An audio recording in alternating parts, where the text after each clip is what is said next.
Muy buenas noches con todos.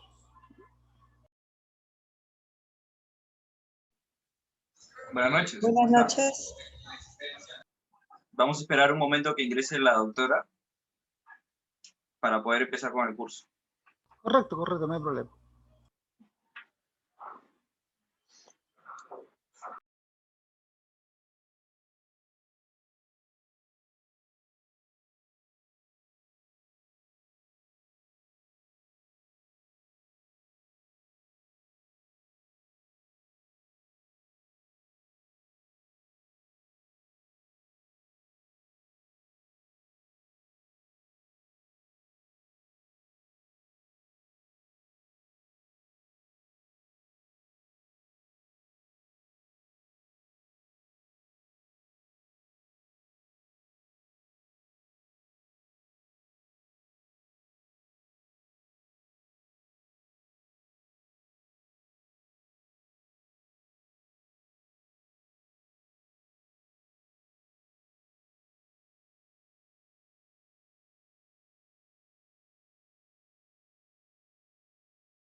Encontré, encontré esta página.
¿Cómo está, doctora? Buenas noches.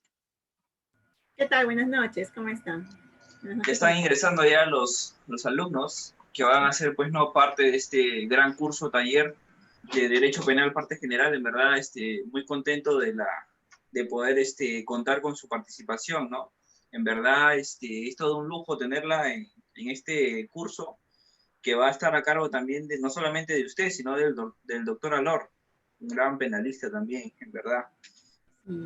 Vamos a esperar un poquito más para que los alumnos se vayan conectando y empezamos con la presentación y luego con su clase ya. Unos minutitos. Perfecto, perfecto. Gracias.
Buenas noches.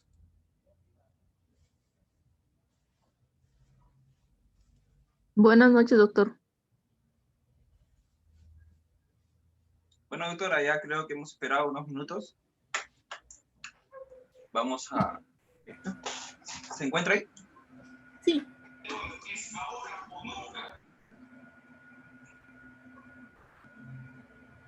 Sí, doctor, buenas noches. Le saluda Marisabel Hostos. Podríamos empezar porque hay algunos compañeros que hoy día también tienen clase y se van a incorporar dentro, en el transcurrir del desarrollo del curso. Ya, excelente. Ok. Ya. Doctora, ¿se encuentra ahí conectada? Sí, sí, aquí estoy. Ya, Esperando. perfecto. Entonces vamos empezando entonces. Perfecto. Bueno, doctora, darle la bienvenida a este curso taller de parte del director ejecutivo, que es el doctor Suncio.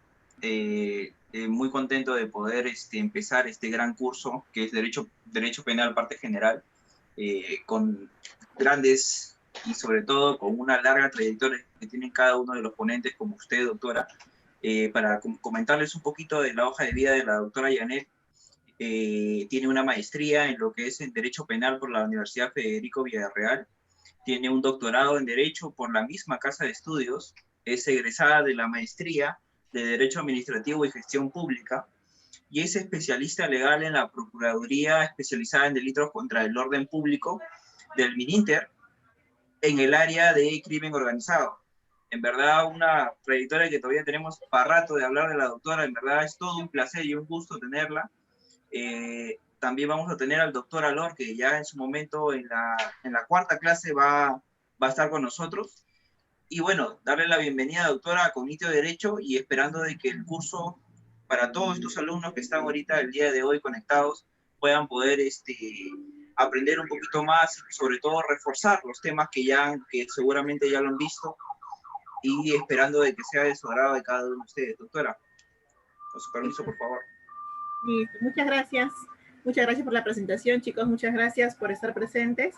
Vamos a iniciar. En primer lugar, quiero agradecer a Cognitivo de Derecho por la invitación que ha hecho mi persona y también al doctor Martín Alor, que con quien he trabajado durante muchos años cuando estuvimos en la defensa pública, también en el litigio.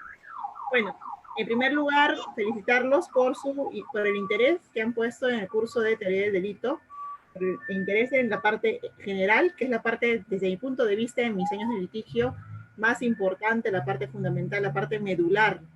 ¿Por qué? Porque lo vamos a ir averiguando poco a poco conforme vayamos avanzando en la clase y en las clases subsiguientes que se van a presentar. Ahora pasamos a la presentación. Perfecto, doctora. Entonces yo lo dejo con los alumnos para que pueda dar las clases y le voy a dar el mando del host. Sí. ¿Perfecto? Gracias. Ok.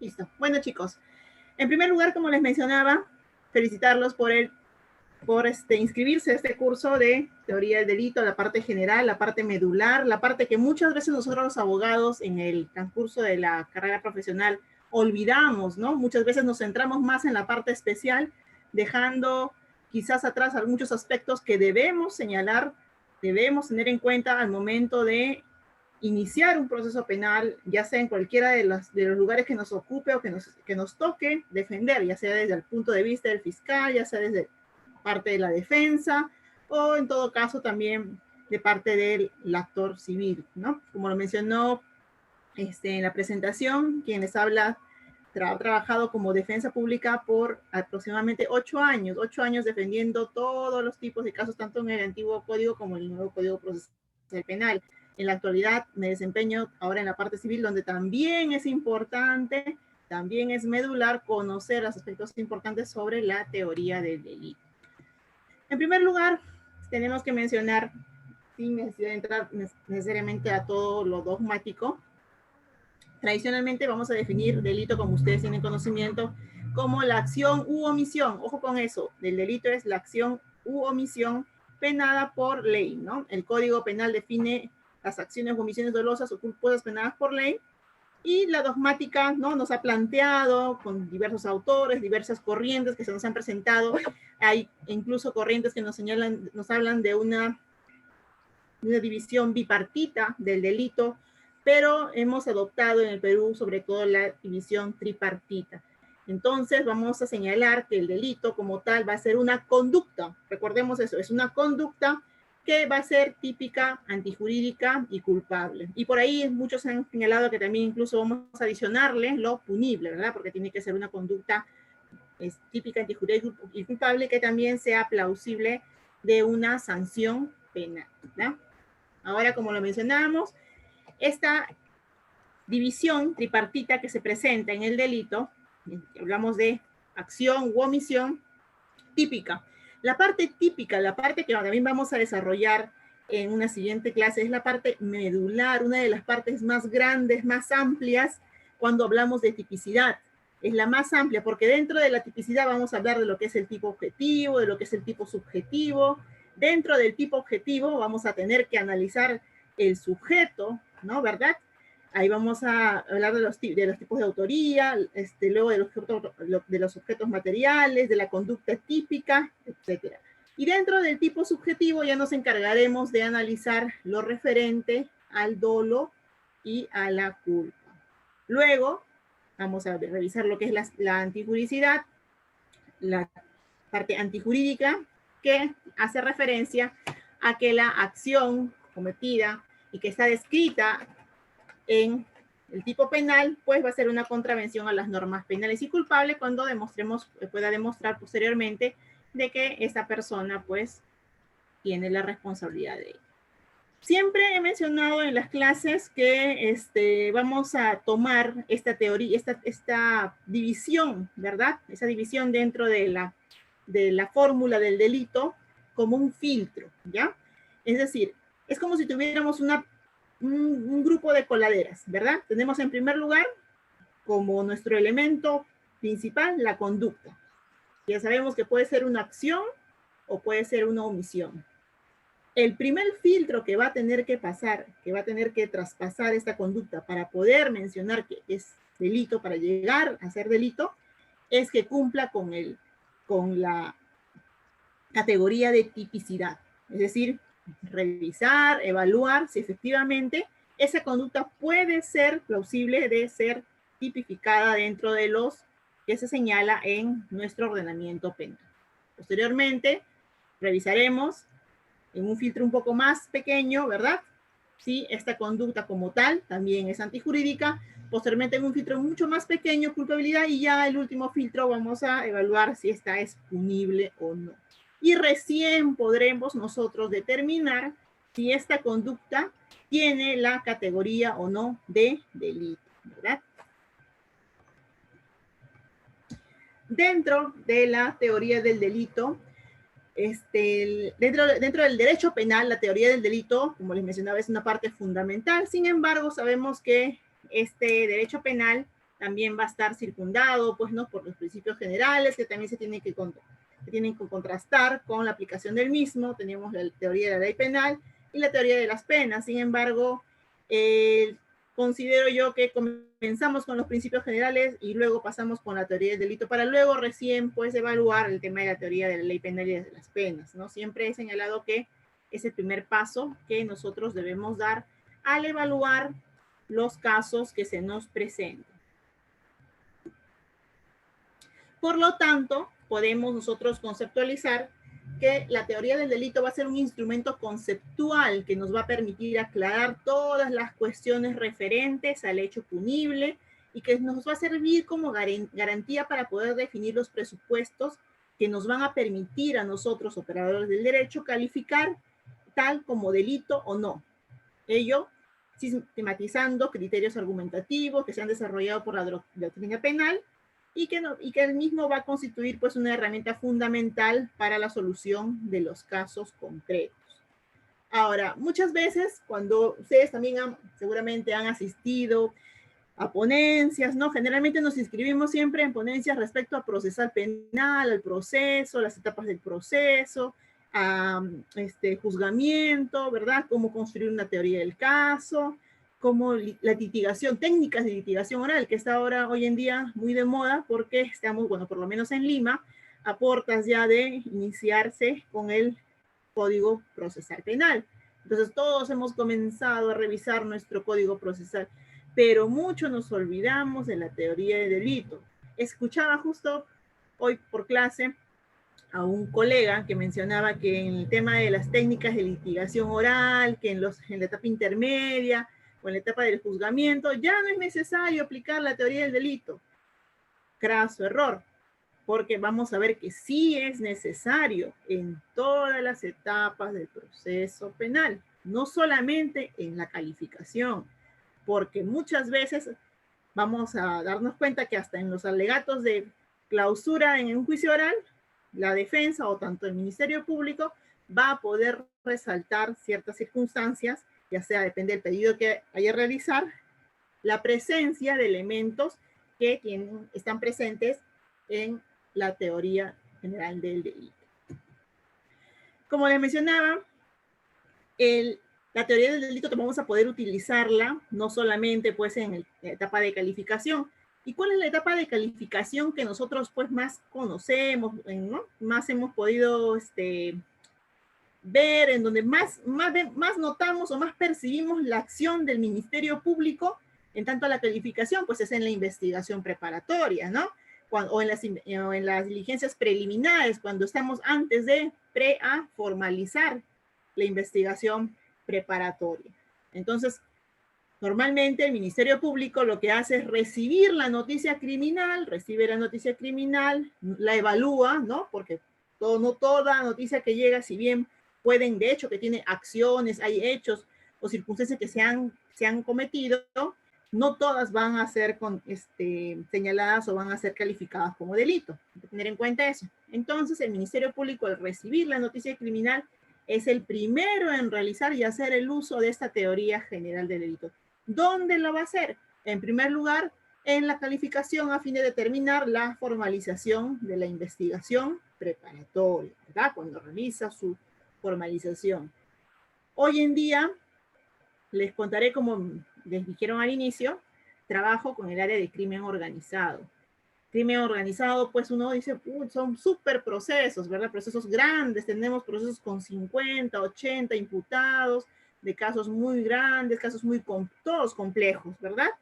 Sin embargo, lamentablemente, lo que se ha podido percibir hasta el momento es que el Ministerio Público muchas veces falla, muchas veces se olvida de estos elementos. Podría compartirles incluso formalizaciones de casos grandes, no solamente dentro de Lima, donde tenemos nuevo código para el delito de crimen, sino en provincia, donde el nuevo código procesal ya tiene pues un buen tiempo funcionando. Tenemos formalizaciones en las que no se realiza el proceso de la subsunción de los hechos en el tipo penal. ¿Y cuál es la consecuencia de eso? ¿Cuál va a ser la consecuencia? Posteriores, ampliaciones, precisiones, y dónde vamos a nosotros percibir como defensas o como operador, como fiscales, estos hierros que se han cometido desde el inicio en la etapa intermedia, ¿verdad? ¿Por qué? Luego de iniciar la formalización de la investigación preparatoria, transcurridos los plazos, las diligencias que se van a realizar dentro de la misma, llega el momento en que culmina la investigación preparatoria. ¿Y qué va a hacer el fiscal? Pues tiene que decidir, tomar todas sus diligencias, ponerlas sobre el pupitre y decidir qué va a requerir. Si va a emitir un requerimiento acusatorio, va a requerir un requerimiento de sobreseimiento, o incluso muchas veces pues, nos presentan comúnmente requerimientos mixtos, ¿verdad? O sea, que tiene tanto una parte de acusación como también una parte de sobreseimientos. Pero ¿qué pasa acá? Cuando la formalización es muy débil, cuando en la formalización no se han calificado bien los hechos, no se han subsumido bien los hechos en el tipo penal, es más, vamos a encontrar que en estos casos complejos ni siquiera muchas veces señalan cuál es el verbo, porque a veces ustedes saben que los tipos penales pues no pueden tener integrar, participar, colaborar, y la labor del Ministerio Público, la labor que debemos hacer nosotros desde la teoría del delito, es determinar bajo cuál de las acciones detalladas en el tipo penal es que a esta persona se le está incluyendo dentro de este proceso. Sin embargo, vamos a darnos cuenta que en la etapa intermedia hemos estado avanzando 36 meses de investigación preparatoria sin haber precisado ello. ¿Y cuál va a ser el resultado? Que cuando el Ministerio Público lleve su acusación, vamos a suponer que es una acusación, lleve su requerimiento acusatorio, lo corra, traslada a las partes y vayamos a una audiencia, esta va a ser observada no solamente desde el ámbito formal, sino el ámbito sustancial, sobre todo el formal, es decir, que no se ha cumplido, ¿verdad? Que no ha cumplido el Ministerio Público con determinar, precisar cuáles son las acciones y cuáles son detalladamente, cuáles son los hechos subsumidos en el tipo penal. ¿Y qué va a pasar cuando sucede esto? Bueno, el juez, ¿no? El juez en este caso, de investigación preparatoria, que es el que realice la audiencia de control, lo que va a hacer muchas veces y lo que está pasando hoy en día es devolver los requerimientos. Devuelve el requerimiento. Señor fiscal, no está claro. Le regresa su requerimiento, rehágalo, precíselo, etc. ¿Y qué va a crear eso? Más tiempo, ¿verdad?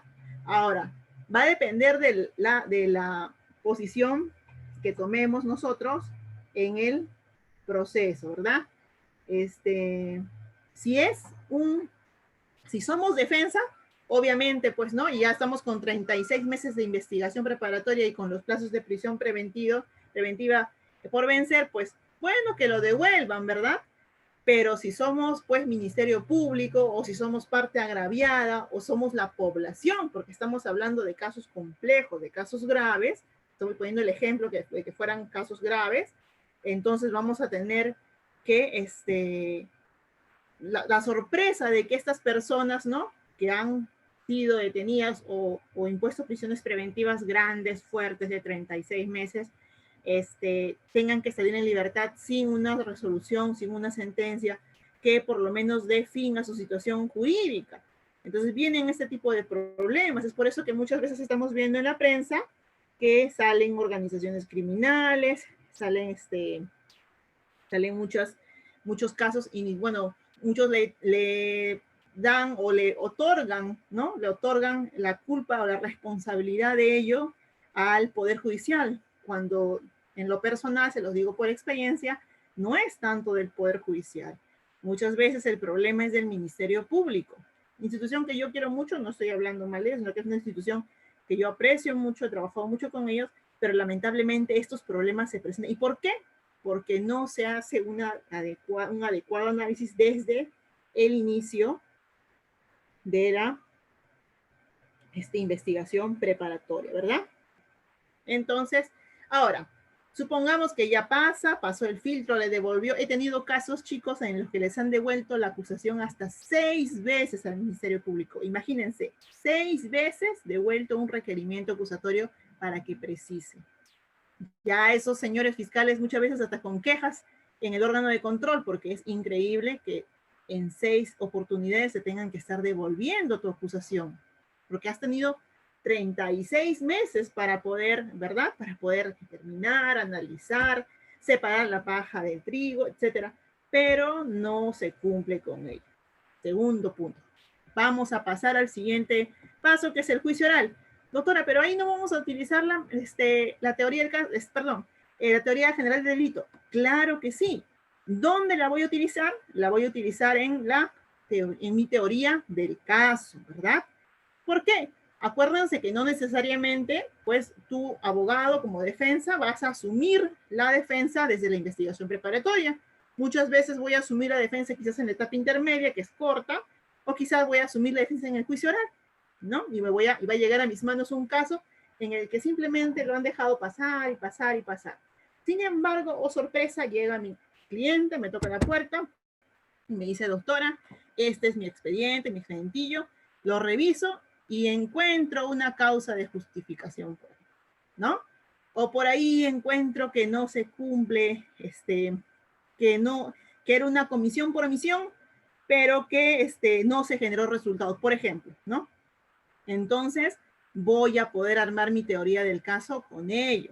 ¿verdad? Entonces va a ser muy importante desde el inicio. Muchas veces, muchos casos grandes se ganan solamente con el simple hecho de analizar bien el tema general, la parte general del derecho penal en los casos que tenemos en nuestras manos. Entonces, es muy importante analizar ello para todas las partes, tanto desde mi óptica de Ministerio Público, acuérdense que el Ministerio Público tiene la carga de la prueba, así también como desde mi punto de vista de defensa, ¿verdad? Listo.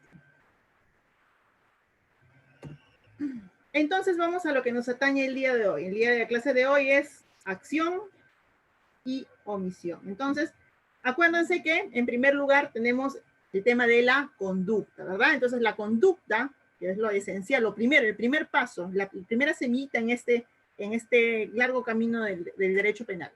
Entonces tenemos en primer lugar la acción. ¿Qué va a ser la acción? Es la conducta que consiste en un movimiento del organismo destinado a producir cierto cambio o la posibilidad en el exterior del mundo de vulnerar una norma prohibitiva que está dirigida a un fin objetivo. Es decir, es un movimiento de la persona. Ahora, ¿quién es esta acción? ¿De quién tiene que ser? Tiene que ser una acción humana. Ojo con eso, una acción humana. No puede cometerse pues por un animalito. Muchas veces, no sé si ustedes han escuchado a la doctora Romy Romy Chan, que en sus ejemplos nos pone siempre, ¿no? Que puede ser si es que vienen un grupo de extraterrestres, ¿verdad? Y comienzan a cometer hurtos o robos, ellos no van a incluirse dentro de esta clasificación porque la acción tiene que ser netamente humana, ¿verdad? Ahora, esta acción no solamente va a suponer un hacer, ¿verdad? Sino también va a ser un no hacer. Una acción puede ser un hacer o un no hacer. Ahí entra el tema de la omisión, la conducta esperada por el legislador. Por ello, todos los delitos se pueden realizar por acción o por omisión. Ahora vamos a ver por qué.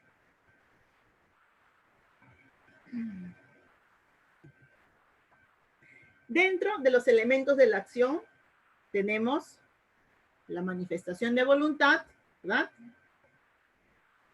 Tenemos el resultado y la relación de causalidad.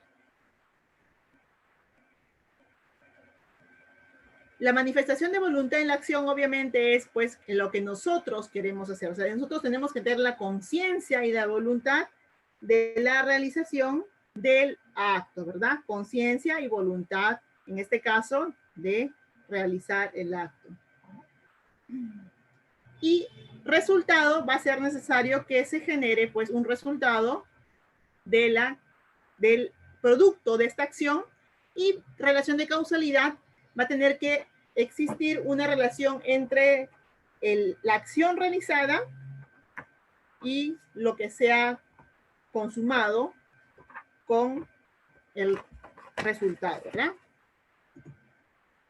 Ahora, la manifestación de voluntad, como lo mencioné, se va a traducir en un movimiento, ¿verdad? Una conducta corporal externa, una actuación de la gente, ¿verdad? Por ejemplo, si él dice, el que mata a otro, el artículo 106, el que mata, homicidio. Entonces mi conducta va a ser en cualquiera de los supuestos en que yo podría realizar el homicidio, ¿no? Ya sea ahorcándolo, no sé, ya sea disparándolo, no sé, yo tendría un agravante quizás, no sé, empujándolo hacia un evento dañoso, etcétera. Esa manifestación de voluntad se va a traducir en ese movimiento, ¿verdad? Que va a cometer el agente para la comisión del hecho.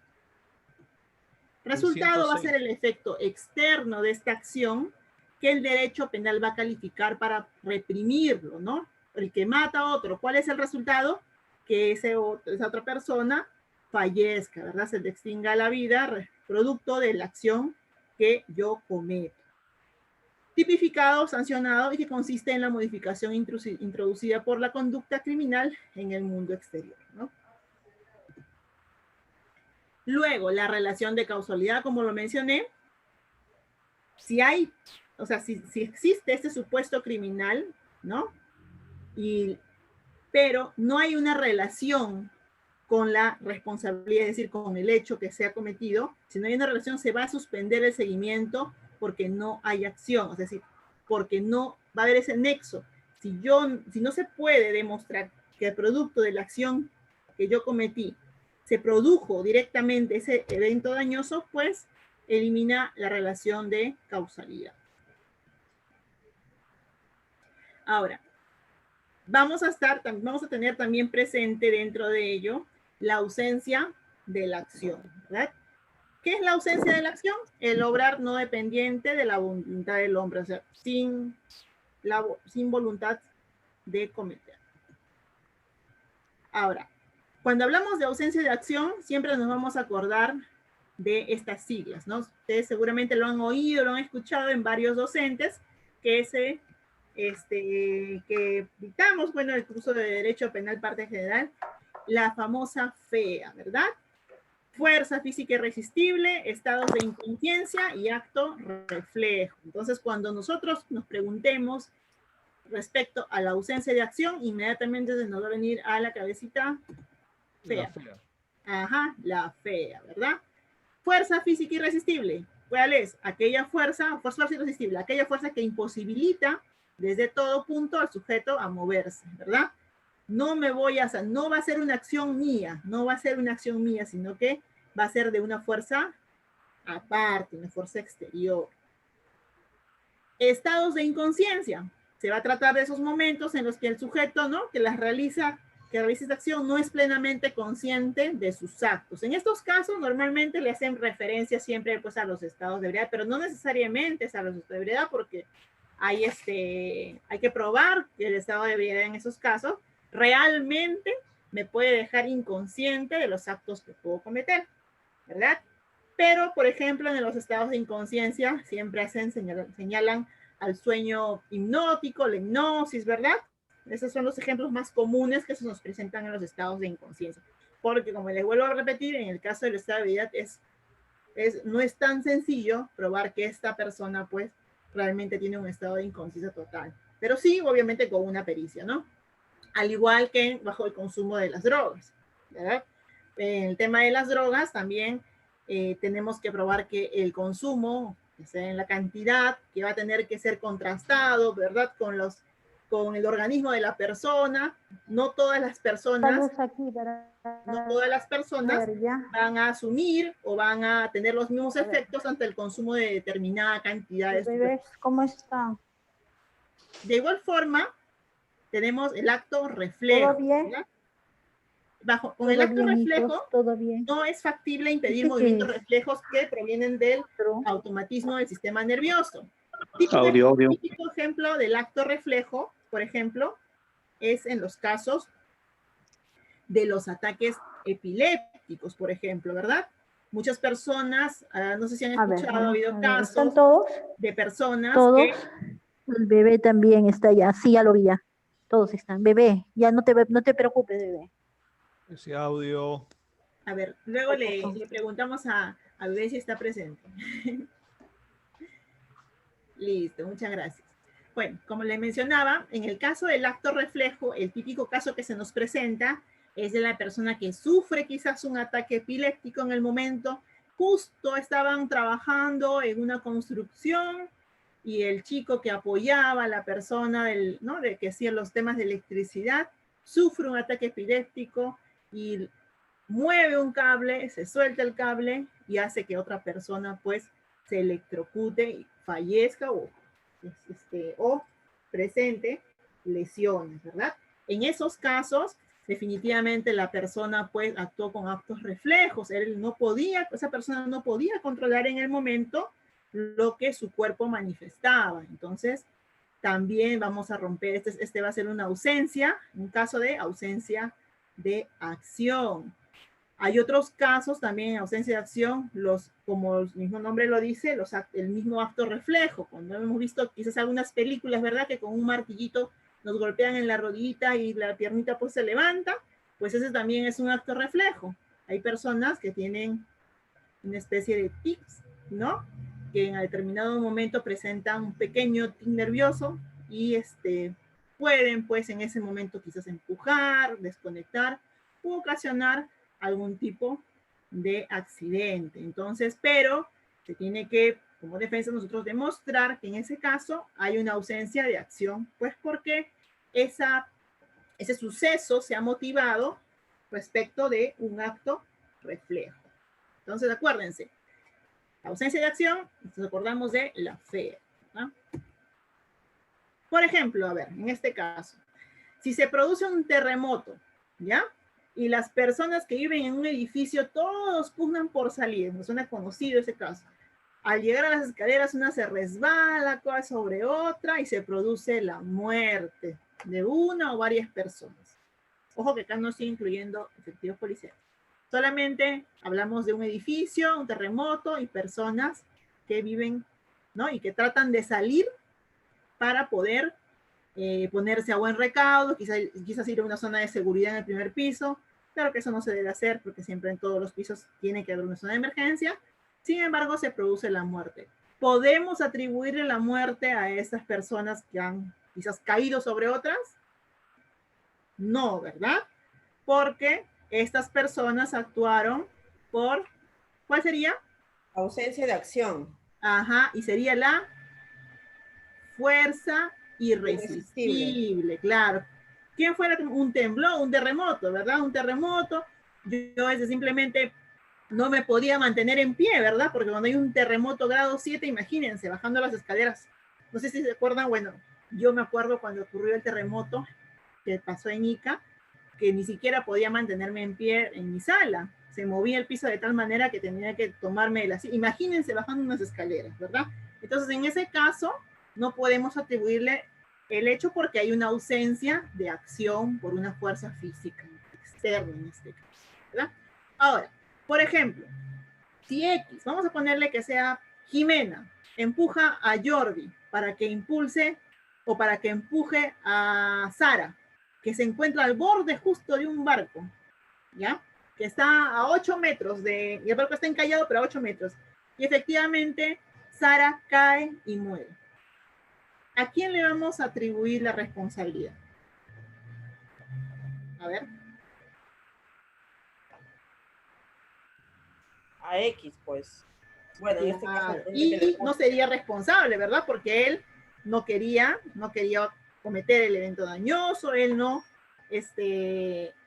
simplemente no pudo mantenerse en pie y no habría entonces respecto de Y ausencia de acción. Pero respecto de X sí vamos a poder hacer ahí un trabajo y poder hacer poder imputarle las lesiones, bueno, la muerte, que en este caso ha sucedido respecto de C, ¿verdad? Entonces acá sí. Pero respecto de Y no, porque él no pudo sostenerse en pie, quizás pudo poner las manos, pero definitivamente si estábamos en el borde de un barco, era casi imposible que esta persona pueda mantenerse en pie.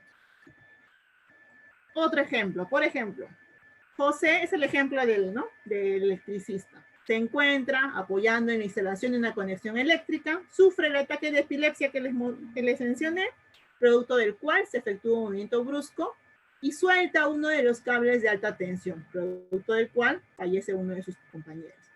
También estamos dentro de la FEA, ¿no? Pero justo en la acto reflejo, claro, porque José, pues, necesariamente quizás no sabíamos que sufría de epilepsia. Muchas veces esos casos aparecen de un momento a otro, ¿no? Y estaba apoyando, y justo estaba apoyando, tocando el cable de alta tensión, y lamentablemente, pues, lo soltó ante un ataque y falleció un compañero. No le podemos atribuir el hecho, definitivamente no, porque hay una ausencia de acción. Otro ejemplo clásico en el caso de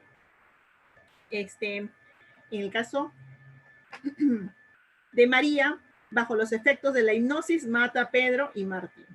Y la misma pregunta, ¿podemos atribuirle la responsabilidad del fallecimiento de Pedro y Martín a María? Pues no, porque uno de los casos, efectivamente, uno de los casos más comunes en el tema de los estados de inconsciencia, muy bien, es que la persona pues está en hipnosis, muchos están en un sueño súper profundo.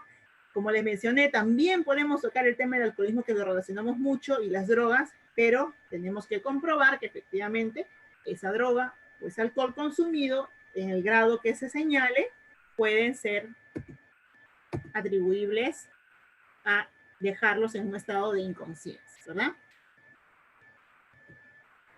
Ahora, Disculpe, ¿le puedo hacer una consulta en Sí, este ejemplo claro. último? Sí, Sí, mire claro. usted, en este estado de inconsciencia, si bien es cierto, no tiene responsabilidad, ¿no? Porque hay una ausencia de acción, pero la pregunta es, el profesional, que puede ser un psiquiatra o un psicólogo, que hace que esta persona se encuentre, que logra que se encuentre en un estado de inconsciencia, ¿esa persona sí tiene responsabilidad profesional o no?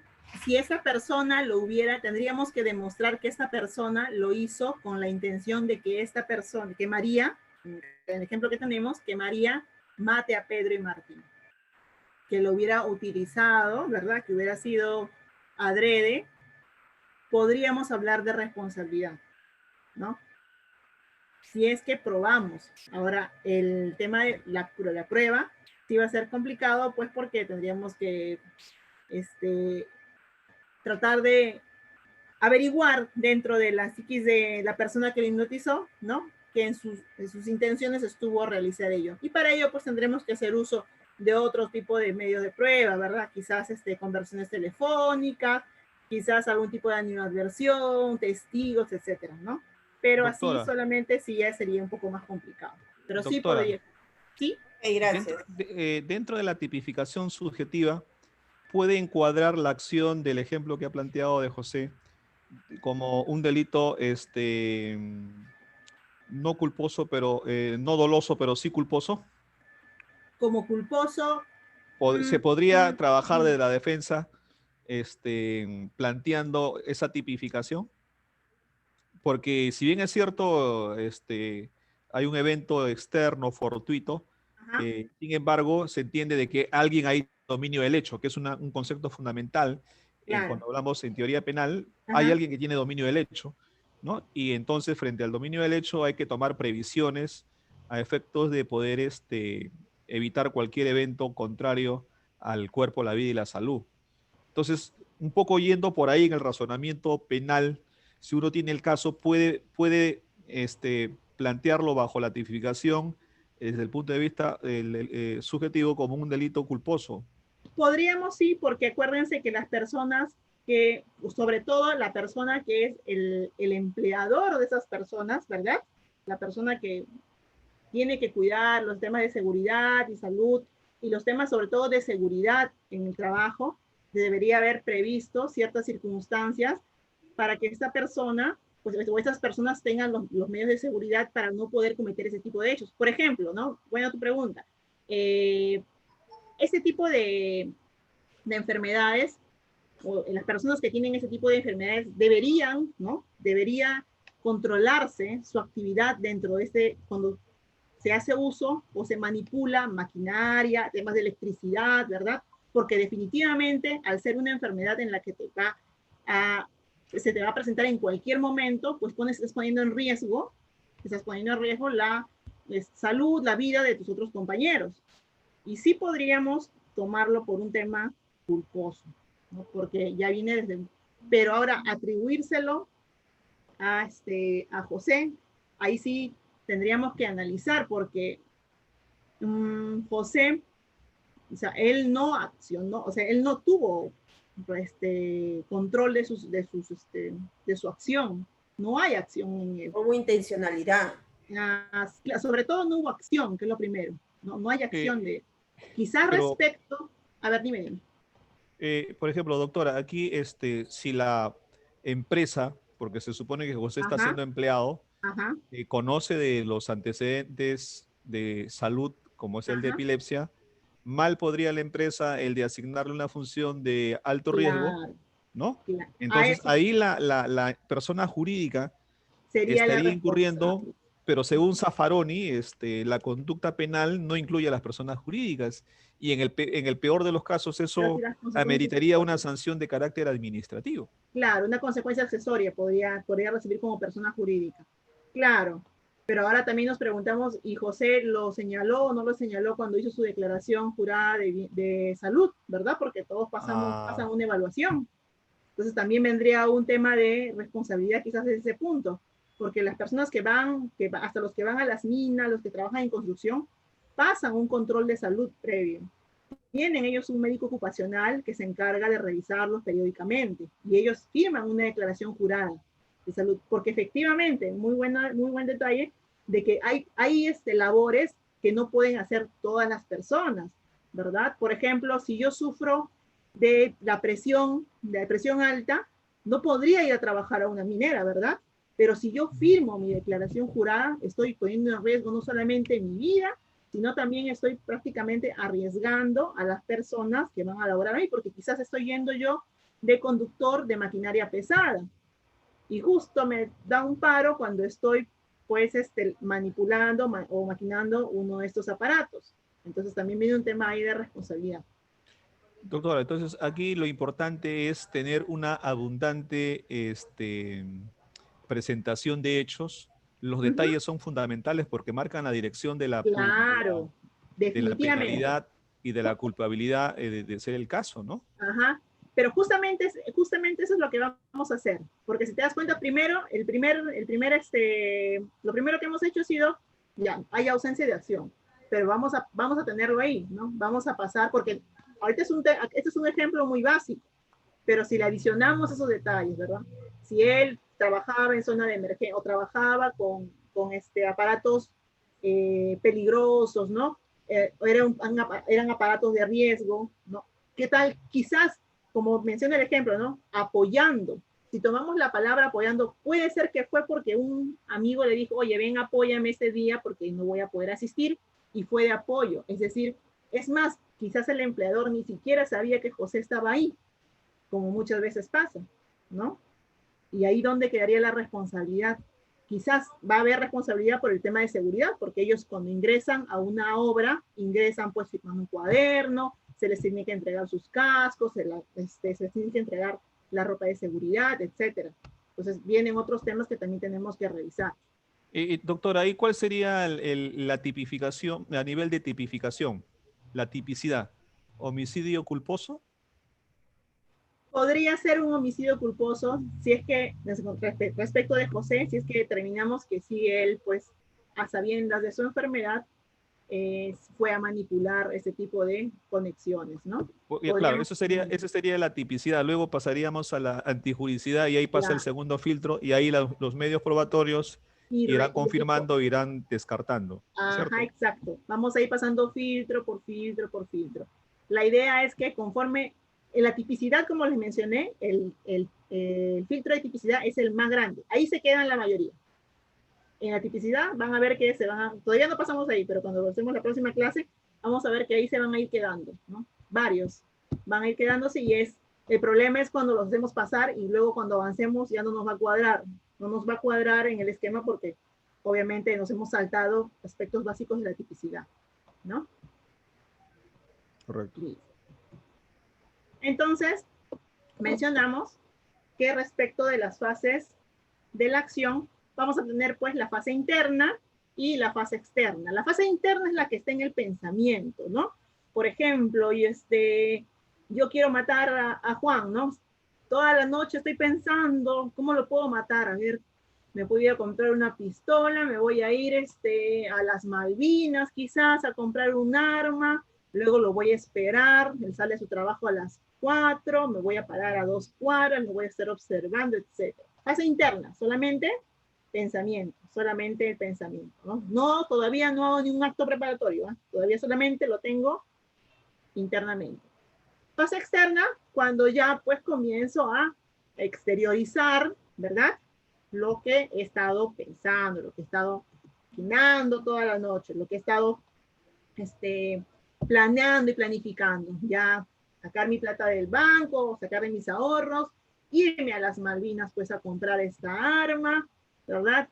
Irme a tomar un colectivo, me voy hasta el trabajo de Juan, me paro bien a tomar un café 2 cuadras a la redonda y ya lo voy esperando. Eso ya estaríamos en la fase, entrando a la fase externa, ¿verdad? Ya son los actos preparatorios y ya estaría también próximo a la comisión del hecho, ¿no? Apenas lo voy a salir, me voy a acercar y le voy a disparar para matarlo. Entonces, Tenemos la fase interna que solamente sucede en el pensamiento y la fase externa donde se va a desarrollar la acción. La omisión. Acá viene el tema también muy importante. Como dijimos, la conducta puede ser de hacer o no hacer. En este caso, vamos a entrar a lo que es el no hacer. La omisión va a ser la inacción consistente en la abstención de una actuación que va a constituir un deber legal, ¿verdad? Como la asistencia a menores incapacitados, ¿no? La omisión socorro, que es la más conocida, la omisión a asistencia familiar. Es un comportamiento voluntario de no hacer, algo que el ordenamiento jurídico esperaba que nosotros como sujetos hagamos, ¿verdad? Pero, ojo, dentro de la omisión igual vamos a tener los mismos elementos, la manifestación de voluntad, el resultado, la relación de causalidad. Ahora, pero respecto a la manifestación de voluntad, tiene que ser una inactividad o abstención voluntaria, ¿verdad? Ya no hablamos de voluntad, sino de abstención voluntaria. Se va a dar en los delitos de mera actividad, ¿ya? Ojo con eso porque más adelante vamos a ver los tipos. El resultado antijurídico, bueno, es la producción de resultado que el omitente tiene el deber de impedir, ¿verdad? Si, por ejemplo, si estamos ante el delito de omisión de socorro, lo que espera el ordenamiento, lo que espera el sistema legal es que yo ayude, auxilie, avise a la policía. Sin embargo, me dio temor, como que estaba apurado y pasé, ¿no? Pasé y no lo ayudé. Entonces, no produzco un resultado que el omitente tenía el deber de impedir, ¿no? Relación de causalidad, que el resultado antijurídico debe ser consecuencia de este comportamiento omisivo. Dentro de los tipos de omisión, vamos a tener los de omisión pura y los de omisión por comisión, o el más conocido también como omisión impropia, ¿ya? Ahora, la omisión pura es no hacer algo determinado, ¿sí? Como su mismo nombre, omisión pura. Sin embargo, la omisión por comisión u omisión impropia va a requerir, además de no hacer algo determinado, la no evitación de un resultado, ¿ya? La no evitación de un resultado. El típico ejemplo de la omisión pura es, por ejemplo, los artículos 126 y 127. Por ejemplo, en el artículo 126, ¿qué nos dice? Omisión de socorro y exposición al peligro. El que omite prestar socorro, ¿verdad? Es taxativo. El que omite prestar socorro. Está claramente definido en el tipo penal. De igual forma, en el artículo 127 tenemos la omisión de auxilio o aviso a la autoridad. El que encuentre a un herido o a cualquier otra persona en estado grave e inminente peligro y omite, ¿no? Otra vez, y omite prestarle auxilio inmediato, pudiendo hacerlo sin riesgo propio, ya le aumento, ¿no? Tenemos otras categorías que se le incluyen. También ese tipo es netamente de omisión. Ahora, entre estas dos clasificaciones van a haber características que los van a diferenciar. Como mencionamos en la omisión pura, para la omisión pura, no se va a necesitar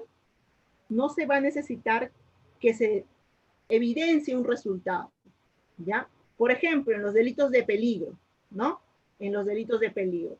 Por ejemplo, en la omisión a la asistencia familiar, no se va a necesitar que la persona, pues que el niño enferme o muera de hambre, no. Simplemente con el simple hecho de omitir realizar la asistencia familiar, omitir el pagar lo que se adeuda por asistencia familiar, ya se va a cometer este delito, ¿verdad? Ahora, la omisión en los delitos de omisión pura, esta se va a diferenciar también que en estos casos está expresamente determinado, expresamente tipificado como conducta omisiva. Entonces tiene que estar descrito. Ya el claro ejemplo lo tenemos acá en el artículo 126 y en el artículo 127, en los que se señala que se va a punibilizar a quien omita las conductas descritas en cada uno de ellos. Ahora, otro rasgo característico de la omisión pura es que puede incurrir en este cualquier persona, ¿ya? Cualquier persona. Cualquier persona puede omitir socorro y exposición al peligro, y cualquier persona, por ejemplo, puede omitir el auxilio o aviso a la autoridad, o en otro ejemplo que también puede ser cometido por cualquier persona. A diferencia de la omisión por comisión, perdón, comisión por omisión, de la comisión por omisión, en el que sí va a ser necesario un resultado. Es comisión por omisión. Sí va a ser necesario un resultado. Ahora, a diferencia también de la omisión pura, en la comisión por omisión, no necesariamente va a haber pues un tipo penal que señale la conducta omisiva, sino es que por comisión por omisión yo puedo cometer cualquier delito, homicidio, lesiones, etcétera.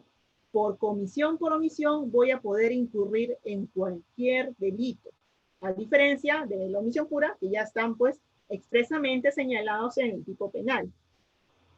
Y aparte, también únicamente van a incurrir en comisión por omisión las personas que tengan la calidad de garante. Doctora, ¿pero qué es calidad de garante? Ah, bueno, vamos a ver.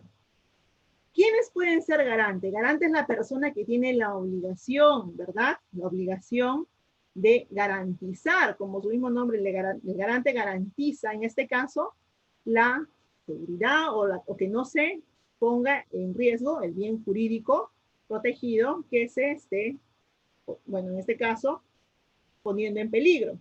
Entonces, como garante, vamos a tener tres formas o tres clases de que una persona pueda ser llamado o denominado como garante.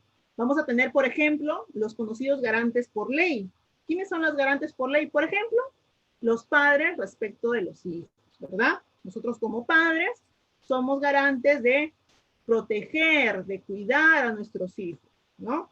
El típico ejemplo en estos casos, por ejemplo, ¿no?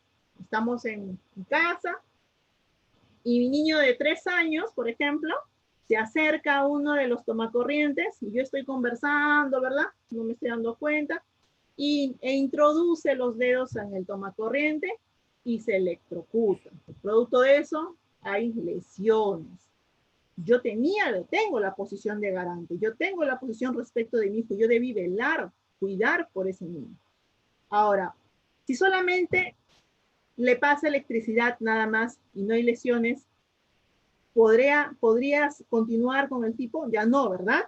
Porque, ¿qué dijimos? Era necesario la comisión, o sea, que se evidencien resultados.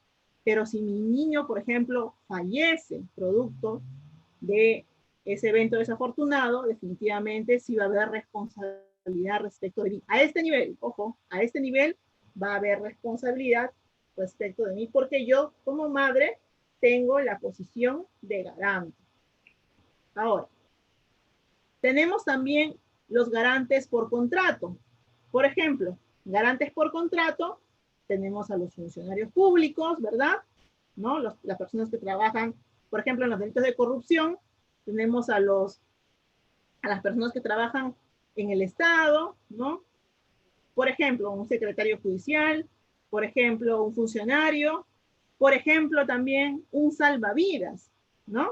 El salvavidas también es garante por contrato, porque él trabaja, es su trabajo, desempeña una labor. ¿Y qué es lo que espera la norma penal respecto de ese salvavidas? Es que cuando se produzca un evento en el que sea necesaria su actuación, esta persona actúe, ¿verdad? Igual, ¿qué esperamos respecto de los funcionarios? La correcta administración, que realice bien, ¿verdad? Realice correctamente su función como funcionario o servidor público. De igual forma, entonces son garantes por contrato. Por otro lado, tenemos los conocidos garantes por injerencia, ¿no? Cuando hablamos de los garantes por injerencia, nos referimos a quienes causan el peligro. El que causa el peligro está obligado a neutralizar los efectos de ese peligro, ¿verdad? Quien causa un peligro está obligado a neutralizar los efectos de ese peligro. Por ejemplo, garante por injerencia. El típico caso de los perros. ¿no? Un tiempo que comenzaron a salir estos perritos pitbull grandes, ¿verdad? Que causan temor porque son, tienen una imagen bien brava para los demás, para los niños, para los adultos. Entonces, yo tengo mi perrito pitbull, yo sé que mi perro es perro bravo, ¿no? Un perro bravo, que tiene un comportamiento, pues, agresivo al salir a la calle, pero bajaba de mi departamento y me olvido el bozal. Uy, pero son 8 pisos, no voy a subir 8 pisos, pues digo, ¿no? Y aparte que el ascensor está lleno. Entonces, ¿qué va a pasar? Voy a salir a pasear con mi perro pitbull sin bozal. Entonces, ¿estoy causando un peligro? Sí, estoy causando un peligro, porque yo conozco que mi perro es bravo, que mi perro tiende a una conducta agresiva. Estoy obligado a neutralizar el peligro, estoy obligado. Si mi perrito en el transcurrir del paseo muerde a una persona, definitivamente el perro no va a ser, pues, no va a ser culpable de ello, eso no va a tener ahí ninguna injerencia, sino quien va a ser responsable voy a ser yo, ¿no? Porque yo tenía la posición de garante por injerencia respecto a lo que este animalito estaba haciendo, ¿no? Ahora, otro típico caso también del garante por injerencia. Todos los que manejamos, por ejemplo, ¿no? Hasta hace poco estaba menos congestionado salir a manejar los fines de semana, los domingos, ¿verdad? Porque pues salía poca gente, ¿no? Y yo solamente salían con su vehículo personal por tu distrito, no podías irte a otros lados. Pero bueno, yo vivo pues por la avenida de Arequipa, por ejemplo, ¿no? Vivo por la avenida de Arequipa, puedo agarrar la vía expresa, me voy, las pistas están súper vacías y se me ocurre hacer piques, ¿no? Se me ocurre hacer piques. O sea, yo me voy por esas vías, me voy por ejemplo, me voy por la avenida Javier Prado. Domingo, no había mucha gente, la velocidad es máxima 80, pero como no hay muchos carros, voy a 100, ¿no? O sea, yo estoy causando un peligro ya, ¿no? Estoy causando un peligro y a pesar de que estoy corriendo, estoy con la velocidad máxima, no me ha importado y la estoy superando en vez de neutralizar, ¿verdad? El peligro y correr pues a la velocidad que es máxima permitida. Es más, ni siquiera deberíamos utilizar la velocidad máxima, ¿no? No es un límite, sino es un máximo. Simplemente es un máximo.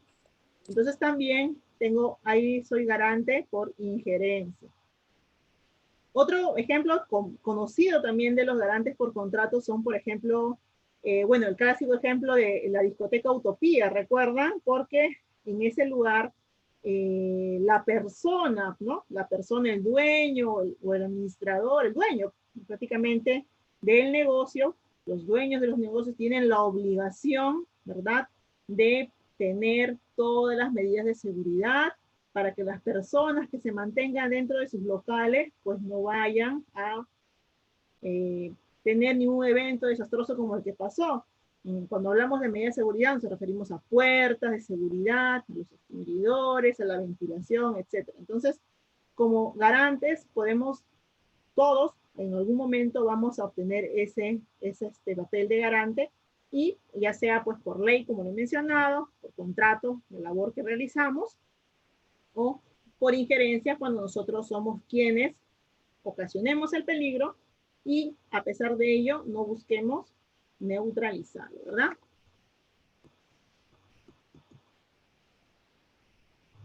Bueno, esto es lo que les mencionaba. Dentro del delito de comisión por omisión, ¿verdad? La situación típica es la posición del garante, ¿verdad? La ausencia de acción determinada debe seguir la producción de resultado y la capacidad de realización debe comprender la capacidad de evitar dicho resultado, ¿verdad? Debemos tener la capacidad de evitarlo, pero a pesar de tener la capacidad de evitarlo, no lo hacemos, ¿no? Sabemos cuál es nuestro deber, sabemos qué es lo que debemos hacer, pero aún así no lo hacemos. Y su peculiaridad desde el punto de vista del tipo objetivo, este dolo no solamente va a abarcar la ausencia de la acción, sino también la posibilidad y la necesidad de la evitación que determina la presencia de la posición del garante. Ahora, como lo mencionaba, la posición del garante se va a dar pues cuando corresponde al sujeto una específica función de protección del bien jurídico afectado o una función personal de control de una fuente de peligro en ciertas ocasiones, ¿no? Como les mencionaba, nosotros los que manejamos algún vehículo, siempre tenemos también respecto de los peatones, tenemos la posición de garante, porque nosotros somos quienes estamos con un vehículo automotor y sabemos que los que manejamos, el más pequeño empujón con un vehículo puede causar, ¿verdad? Una lesión al peatón, una lesión a la persona que se encuentra frente o al lado de nosotros, ¿no? Porque ahí se mezcla pues el peso, el tamaño del vehículo, ¿no? A veces uno dice, no, pero iba a 5 kilómetros por hora, sí, pero el peso y la fuerza, cuando hacen el empuje a la persona, pues lamentablemente ocasionan accidentes también que pueden tener un final desastroso, ¿no? Va a haber respecto de ello, bueno, como lo mencionamos, la función de protección, ¿no? Respecto al garante, va a ser una conducta voluntaria que somete a un bien jurídico determinado a la dependencia de un sujeto, ¿no? En términos de que este es ese responsable del mismo. Y también el deber de control de fuente de peligro, bueno, en el caso que les mencionaba de la injerencia, la inmunidad de los bienes jurídicos pueden depender personalmente también del control de fuentes de peligro por parte de quien las ha creado, ¿no? Como el que le mencionaba, o de aquel que se ha atribuido su vigilancia.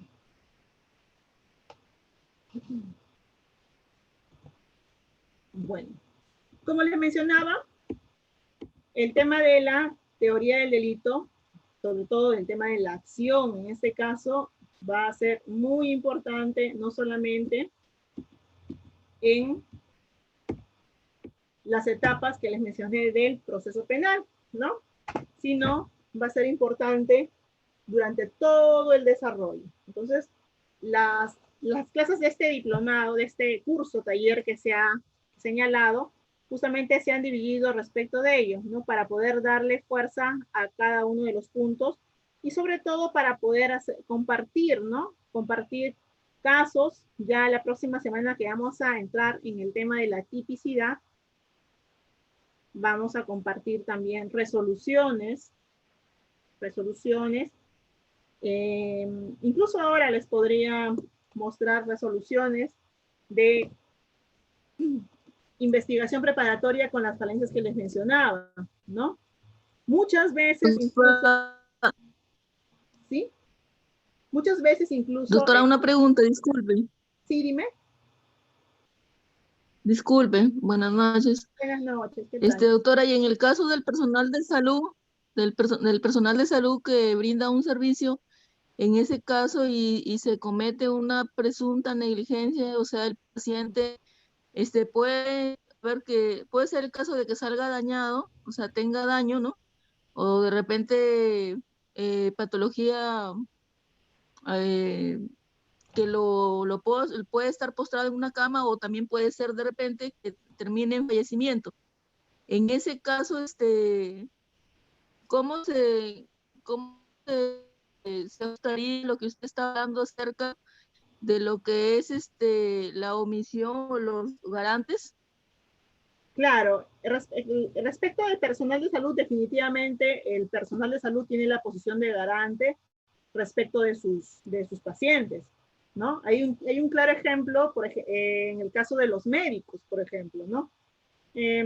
Ha habido casos, vamos a buscar las resoluciones, en los que médicos que normalmente pues tienen 20, 30 años, 20 años de experiencia, ¿no? Y tienen un método de trabajo, ¿no? O sea, tienen que tener siempre su anestesiólogo, su equipo de enfermeras, los equipos necesarios, siempre hay un personal extra, pero justo ese día de la operación faltó una de las enfermeras que quizás era quien le ordenaba, supongamos, ¿no? Le ordenaba el material quirúrgico, porque se enfermó la señorita, no pudo llegar, etc. Pero el médico igual pues decidió operar, ¿no? Y ante la falta de la señorita, pues prefirió tomar los servicios o que le apoye a una enfermera que quizás no tenía los conocimientos necesarios, ¿no? O el otro ejemplo también más claro es cuando un médico que siempre opera con un equipo determinado para ayudarse en su operación, ese día, el día X, ese aparato no funcionó. Claro que él sabe que también se puede hacer de otra forma, pero él sabe también, este médico, que si lo realiza de esa forma B, estaría poniendo en riesgo el resultado de la operación y obviamente con ello la salud de su paciente. Entonces ahí también tendríamos un caso de comisión por omisión, porque el médico sabía que si lo hacía sin la utilización de ese material, generaba un riesgo, ¿verdad?, para su paciente, pero aún así lo realizó. Entonces, ya luego, cuando vayamos a tipicidad y hablemos de culpa, vamos a entrar a todos esos casos, porque sí, hay un montón de qué hablar todavía, porque vamos a ir al tema del dolo y culpa, ¿no? Pero en este aspecto, o sea, en esta parte de la acción, sí habría un tema de comisión por omisión. Por ejemplo, en el caso de cuando se generó el tema del COVID, cuando entramos en estado de emergencia, no sé si recuerdan que las personas que eran diagnosticadas como positivas, les señalaban, ¿verdad?, un espacio de aislamiento social, un aislamiento total prácticamente para ellos. Porque, bueno, en los primeros meses, cuando recién iniciamos el periodo de la cuarentena, nos dimos cuenta pues que esta enfermedad era altamente contagiosa hasta el momento, ¿verdad? Pero en esos primeros meses recién comenzamos a sentir en magnitud los resultados. Entonces se les mencionaba a la persona cuyo resultado molecular salía positivo, el Ministerio de Salud prácticamente lo obligaba, pero de palabra, porque no había otra forma, ¿no?, de que guarde cuarentena total, ¿no?, que se aísle, porque era altamente infeccioso el caso. Sin embargo, muchas personas pues hicieron caso omiso y salieron, ¿no? Salieron, y ahí entró pues el famoso artículo, el de que a sabiendas que tiene una enfermedad, ¿no?, ¿verdad?, va y expone. Ahora, ahí también podríamos hablar hablamos de posición de garante. También muchos hemos hablado de posición de garante, porque tú sabes, ¿no? Sabes que al salir vas a generar un peligro para los demás justo respecto a ese tipo, pero ahí tenemos un tipo ya específico desde ya. Pero las personas pues salen igual y pues, ¿no?, lamentablemente hubo más contagios y no neutralizaron el peligro, porque ellos mencionaban, pero si yo uso mascarilla, no estoy usando mascarilla, estoy usando esto, pero sabemos que eso pues no era suficiente, ¿no? Y han habido pues esos casos. También ahí podemos hablar de la posición de garante, ¿no?, en los temas. Como les mencionaba, ahorita recién estamos en la parte de la acción. Cuando vayamos avanzando en el tema de tipicidad, vamos a darnos cuenta de que efectivamente cuando hagamos el amplio, porque va a ser una clase bien larga, amplio aspecto de tipicidad, vamos a entrar también al tema subjetivo, vamos a hablar también vamos a hablar del tema del dolo, de la culpa, y analizar aún más. Y conforme, ahorita aparentemente, varias de las acciones que se nos pueden venir a la mente van a ir pasando ese filtro. Varios van a pasar, ¿eh? Varios van a pasar, pero muchos se van a ir aún quedando en el camino, ¿no? Por ejemplo, como le mencionaba, este tema de la acción, o sea, prácticamente todavía no hablamos de tipicidad, pero ya podemos ir señalando la importancia de esta subsunción, de esta acción dentro de los tipos penales que se van a presentar, pues sigue siendo la fecha un derrotero de las partes, sobre todo del Ministerio Público en nuestros casos penales, ¿verdad? Tenemos aún esa falencia, o sea, es un llamado de atención, sobre todo, bueno, para todos, ¿no? Porque muchas veces, y ustedes lo van a poder percibir, la defensa muchas veces lo deja pasar tanto que cuando llega a nuestras manitos ya nos vamos a dar cuenta de que no se hizo nada, ¿no? Estamos en las etapas más avanzadas del proceso penal y sin embargo la defensa pues no planteó ni una excepción, no planteó ninguna defensa técnico y ya pues nuestros patrocinados han pasado meses e incluso años en los casos más complejos purgando prisión preventiva. Entonces, desde el punto de vista, yo siempre aconsejo a los chicos que tengamos en cuenta todos los hechos, todos esos temas de la teoría general de delito, porque sí van a darse cuenta que cuando vayamos armando, incluso vamos a traer un casos reales, podemos traer casos reales para poder analizar las formalizaciones de investigación preparatoria y se den cuenta, ¿no? Por ejemplo, en los delitos en los que personalmente yo trabajo, que es el delito de, bueno, ahora organización criminal, otrora asociación ilícita,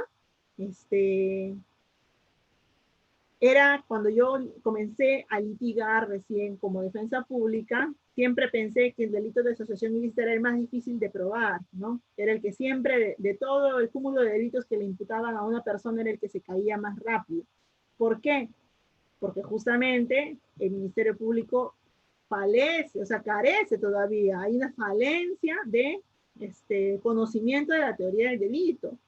Porque no basta solamente con decir determinada persona o que Juan integra o Juan se puso de acuerdo con X y bueno, y para mí ellos ya cometen el delito de asociación ilícita. No, ¿no? Todos los tipos penales, cuando vayamos al tema de tipicidad, vamos a darnos cuenta que tiene ciertas exigencias, ¿no? No solamente es determinar qué verbo, como les dije, ¿no? Hay tipos penales que, bueno, el artículo 106 sencillamente nos dice que el que mata a otro, pues tenemos la conducta de matar, pero hay tipos penales en los que nos señala varios verbos que van a ir en conjunción, que no necesariamente tienen que ir juntos, porque hay que también darnos cuenta cuando vemos tipicidad, si es una conjunción o si hay una disyunción respecto de ellos para poder determinar cuál es la conducta a la que podemos nosotros subsumir nuestro caso. Hay que tener en cuenta también ello. Sin embargo, a la fecha todavía, a pesar de que estamos próximos al ingreso del Código Procesal Penal, estamos todavía carentes de ello y sigue siendo pues una piedra en el zapato tanto para el Ministerio Público y para nosotros que somos, bueno, la parte civil, ¿no? Porque somos los perjudicados. Los agraviados somos en parte perjudicados porque si no se demuestra pues la antijuricidad respecto de la responsabilidad civil, nosotros no vamos a poder determinarla, ¿no? Uno de los pilares de la responsabilidad civil es probar la antijuricidad o la antijuricidad del hecho, no necesariamente como delito, solamente para los civiles se exige el tema de la antijuricidad y eso muchas veces es complicado probarlo, ¿no? Tenemos esa falencia. Chicos, a ver, ¿tienen alguna pregunta? ¿Algún tema o algún caso que quieran compartir? O si no, yo lo comparto.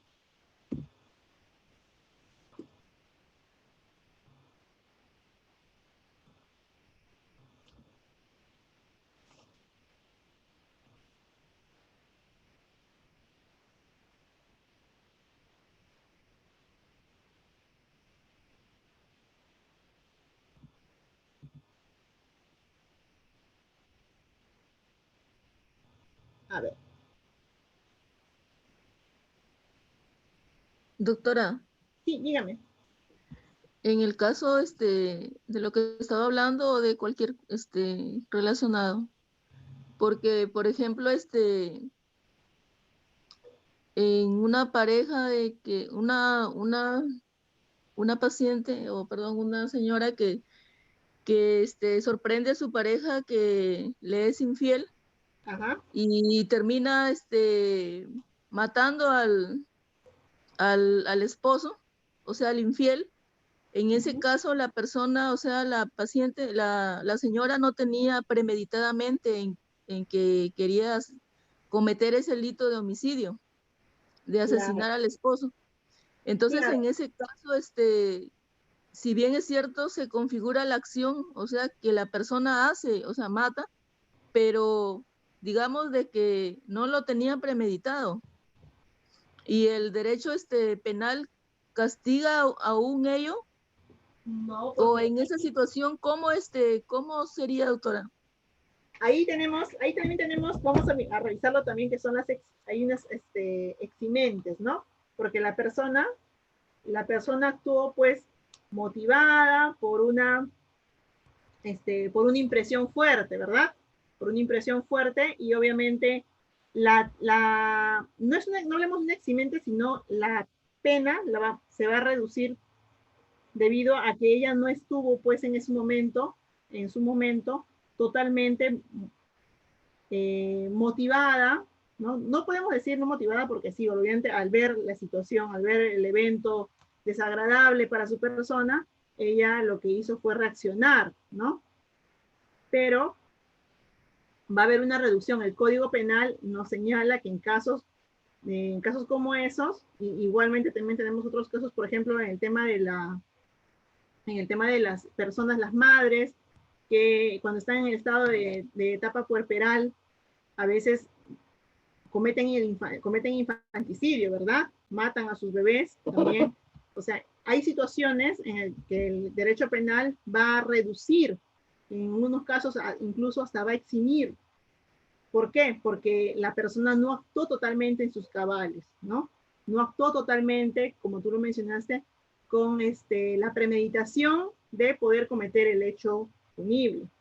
Pero sí tuvo un evento desastroso, pero sin embargo, no va a ser procesada o no va a ser castigada de la forma como distintamente si otra persona pues hubiese ya hecho un seguimiento, ¿no? Si él hubiera visto el teléfono, ya los hubiera esperado y ya pues hubiera cometido un delito o lo hubiera asesinado a ella o a ambos, ¿no? Por ejemplo, yo tuve un caso, un caso prácticamente ese, ¿no? Era una pareja de efectivos policiales, ¿no? Eran policías, y el señor, el esposo, llega también a la casa, llega a su domicilio, y él pues llega pues con su arma, ¿no? O sea, no es que él haya premeditado, no, él llegó con su arma de reglamento, abre su puerta y encuentra pues a la esposa en una situación comprometedora con otro de sus colegas, ¿no? Inmediatamente la primera reacción que tuvo fue desenfundar su arma y disparar, ¿no? Y lamentablemente los mató a los dos, ¿no? Entonces, acá uno dice, pero homicidio, ¿no?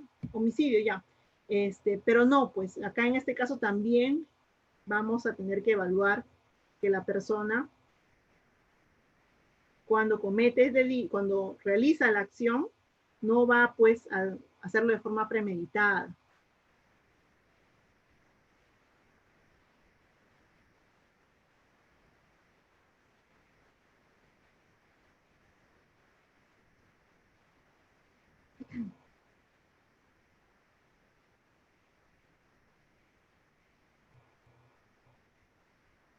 Entonces, ante ello, lo que va a suceder es que el derecho penal no va a eximirlo, pero sí pues va a disminuir, ¿verdad? Va a disminuir el tema de la penalidad respecto a la comisión de ese hecho. En este caso que les cuento, y eso es importante, a este señor lo condenaron a 25 años, ¿ya? Y eso es muy importante porque en el momento nadie alegó, o sea, la defensa que tuvo no alegó lo referente al estado de emoción violenta que sufrió que sufrió esta persona, pues, ¿no? Al ingresar y ver a su esposa en una situación comprometedora, no lo evaluaron, ¿no?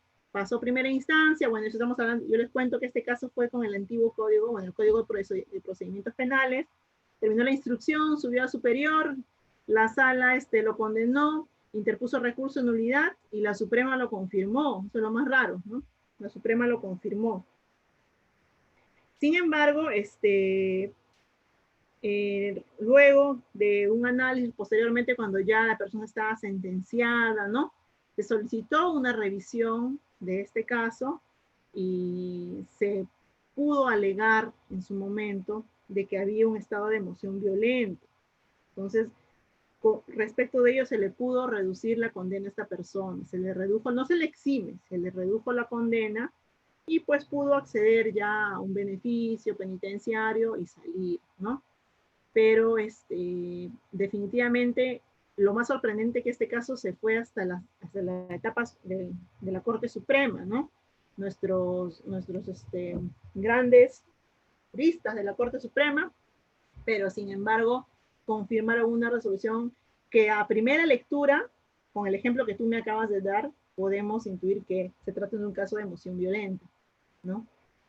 Ahí, en ese caso, el gran detalle era que la persona iba con un arma, ¿no? Ese era el gran detalle. Pero definitivamente, esa arma que portaba la persona en su momento era propio de su actividad. Él era efectivo policial en actividad y llegaba de trabajar, ¿no? O sea, no es que él haya preveído que iba a encontrar a su esposa o le haya hecho un seguimiento o le haya estado, pues, ¿no? Preguntando a otras personas y que justo ese día llegó el arma. No, esa persona todos los días salía de su casa y llegaba con su arma y sucedió este evento criminal. Entonces, vamos a encontrar casos en que sí, pues hay una evidente falta de análisis de los tipos penales, ¿no? O de las eximentes, o de las causas de atenuación también. Tenemos esos casos en los que se puede atenuar. Por ejemplo, en el tema de la... ¿Sí? Una pequeña consulta, disculpe que lo interrumpa. Respecto al ejemplo que nos acaba de poner de los efectivos policiales, quiero que me saquen una duda. No sé si al efectivo policial lo están juzgando por funcionario público, o perdón, por servidor público, porque tengo entendido que a los efectivos, tanto militares o todos los servidores públicos, los juzgan de otra manera, porque no son civiles. Y segundo, que de repente... A ver, dígame, por favor. En este caso fue como civil, porque no fue en el ejercicio de sus funciones. Ah, ya. Entonces, si usted me menciona, por eso era mi pregunta, que él estaba con armamento si bien es cierto, los efectivos portan armamento del Estado y armamento particular para defensa personal. Bien claro, dice la SUCAME, que es la L1, defensa personal, y una dotación del Estado, que es exclusivamente para su servicio. Entonces, mi pregunta era si el efectivo estaba con armamento del Estado, de dotación del Estado, entonces quería decir que él estaba de servicio esa día. Esa es mi pregunta, o mi duda, perdón. Claro. No, ese era un arma que él portaba, o sea, era propia de... Lo que pasa es que en la policía a ellos les dan un arma de reglamento, ¿verdad? Pero ellos aparte... No les dan arma del Estado. El efectivo policial adquiere con su dinero como medida de protección. Entonces era de su arma propiedad privada, no era de dotación del Estado. No, era de propiedad, era una arma que él tenía, que él portaba para poder realizar sus actividades, ¿no? Siempre portaba su arma. No era un arma que le haya otorgado, ¿no? Entonces, esa era mi duda, porque algunas ocasiones he escuchado o he podido ver que el efectivo, así como usted dice, no, a veces está en su servicio, se va a su casa, encuentra actividades, digamos, como esta, entonces emplea el armamento de dotación del Estado y es juzgado por la parte, por el foro militar, digamos así. Entonces las condenas son altas a que no puedan juzgar por la parte civil. Entonces esa era mi pregunta y esa era mi duda, porque usted dijo que lo habían condenado rápido y con la pena más alta. Entonces quería hacer la pregunta, si lo habían juzgado, por el foro militar o por la parte civil. No, por la parte, como en el foro civil, no en el foro militar. Incluso cuando egresó,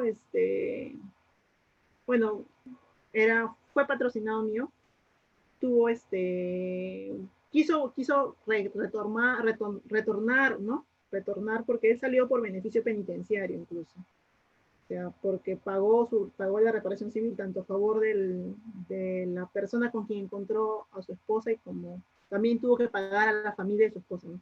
Porque así se dictó la sentencia. Claro. Pero sí, logró salir por beneficio penitenciario y buscó volver. Luego ya no tuve más conocimiento, pero sí quiso volver a la institución. Porque no fue un tema que haya sido visto en el fuero ministerial policial, no. Fue un tema totalmente civil. Ya, doctora, muchas gracias. Disculpe la interrupción. No, está bien. Sí, porque estos casos, hay un montón de casos Y es más, como tú lo has mencionado, hay otros casos en los que muchas veces estas personas, hay efectivos policiales que utilizan sus armas, y hemos visto en las noticias que de forma particular, ¿no? Dispara muchas veces dentro, quizás por defensa, y muchas veces dentro de una actividad social, ¿no? También tenemos esos problemas. Ahí viene la gran pregunta, estaba, como tú dices, estaba de servicio, y eso es un tema que también se tiene que revisar, efectivamente. Estaba dentro de su servicio y quizás se fue por su casa a una actividad social y utilizó el arma, ¿no? ¿Qué tipo de fuero es el que tiene que juzgarlo? Bueno, en este caso sí fue netamente un tema civil, ¿no? Como les digo, lamentable porque, bueno, lamentable también la pérdida de la persona, de los fallecidos, pero sin embargo también desde el punto de vista de la voluntad de esa persona, ¿no? La persona actuó por emoción violenta definitivamente, ¿no? Entonces era evidente, pero fue pues condenada a una pena alta. Y bueno, eso ya trae otras circunstancias que se presentaron dentro del proceso, ¿no? Y así en otros casos también, bueno, en que tenemos, por ejemplo, bueno, ya cuando hablemos de la inimputabilidad, ¿no? También vamos a ver los temas en los que las personas,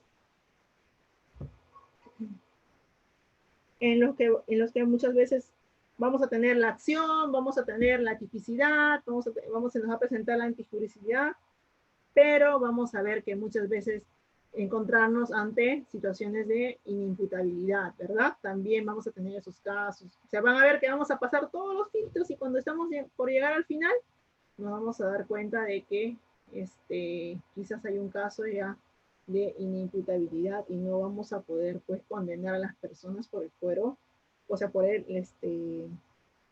a una pena, sino ya entraríamos a las medidas de seguridad en las que, bueno, difícilmente hoy en día es para poder probar, ¿no? Sobre todo en las personas, en los delitos comunes, es complicado probar el tema de la inimputabilidad. Y una vez probado, lo más difícil es trasladar a estas personas también a los centros hospitalarios. También es un problema, ¿no? Uno de los casos más conocidos que hemos tenido nosotros ha sido, por ejemplo, el del chico de San Marcos. No sé si recuerdan, el chico que mató a 2 estudiantes de la Universidad Mayor de San Marcos también, ¿no? A él lo han tenido dentro de un proceso penal, ¿no? Y ahí viene el tema también de tener a la mano, ¿no? Próximamente los medios de prueba, los elementos, ¿no? Porque este chico a simple vista parecía normal, pero a la entrevista psicológica pues ya mostraba varios signos que lo alejaban de la realidad. Sin embargo, este chico llegó hasta juicio oral, estamos hablando del antiguo código de procedimientos, llegó hasta juicio oral y en juicio oral recién se pudo determinar que esta persona pues tenía la calidad de inimputable. Entonces, nos damos cuenta, ¿no? Que la revisión, el analizar, el recabar los medios de prueba también es muy importante y también va a sumar para poder incluirlo dentro de nuestra teoría general de delito, porque también eso es parte de nosotros, de esta parte de la parte general del derecho penal. Pero si no tenemos los medios de prueba a la mano, vamos a tener que esperar, como en el caso que les cuento, hasta juicio oral, ¿no? Ya hemos avanzado todo el camino. Hemos pasado la investigación preliminar, hemos pasado, bueno, en el caso del antiguo código, la instrucción, toda la instrucción, y hemos pasado a juicio oral, y recién podemos determinar que esta persona, pues, tiene la calidad de inimputable. Entonces, en esos casos también es otra falencia que hasta la fecha tenemos en nuestro sistema procesal, ¿no? El tema de las pericias, por ejemplo, en el tema de la ausencia, para determinar el tema del estado de ebriedad, ¿verdad? El tema de que estamos fuera de contexto, de que no tenemos conciencia de la realidad. El tema de las pericias es un tema muy problemático hoy en día, ¿no? Una pericia demora bastante. Llevar una pericia aparte cuesta bastante dinero también, no es nada barato como defensa. esperar que el Ministerio Público nos otorgue o nos dé, o nos facilite una pericia, también es algo complicado, ¿no? Y luego no solamente la pericia, sino que muchas veces tenemos que nosotros presentar una pericia de parte, hacer un debate pericial, y viene todo el tema porque definitivamente si nosotros logramos rebatir o logramos demostrar que nuestro patrocinado pues sí estaba totalmente alejado de la realidad y actuando bajo los efectos de una droga o un estupefaciente o bajo los efectos del alcohol, pues ya pues definitivamente lo demás está de más, ¿no? Ya tendríamos prácticamente a nuestro patrocinado fuera de la responsabilidad penal y de la comisión de derecho delictivo, ¿no? Porque habría ya una ausencia de acción respecto de ello.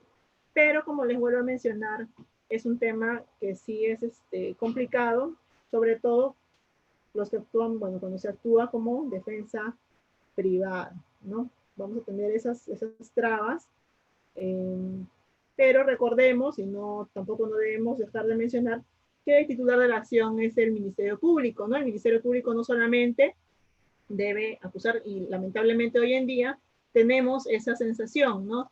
De que somos nosotros los que debemos probar que somos inocentes, y no es así, es todo lo contrario. Lo que se debe probar, lo que el Ministerio Público debe probar es que somos responsables, no nosotros que somos los inocentes. Es más, nosotros tenemos la presunción de inocencia desde que ingresamos a un proceso penal, desde que ingresamos a una investigación, tenemos la condición de inocente. Sin embargo, a la fecha, pues, lamentablemente, el proceso juega de contrario, ¿no? Se han transgiversado los roles y tenemos, por el contrario, que probar que somos inocentes. Y viene todo este cúmulo, ¿no? De presentaciones de disposiciones fiscales o de formalizaciones carentes de los elementos básicos, ¿no? El mayor ejemplo, como les vuelvo a mencionar, son la caída de los casos. Hoy en día, muchos casos. Cuando ustedes han oído que el nuevo Código Procesal Penal es garantista, no es que sea garantista tanto por las instituciones que contenga, porque si uno revisa las instituciones y cuando ustedes ya vayan, cuando practiquen o cuando estén dentro de las audiencias de todas las instituciones que contienen nuestro Código Procesal Penal, se van a dar cuenta que por el contrario van a tener la sensación de que es totalmente parejo, tanto para la defensa como para el Ministerio Público. Tenemos las mismas armas. ¿Saben por qué se siente como garantista? Porque lamentablemente, y eso lo he notado más en provincia, el Ministerio Público todavía carece de muchas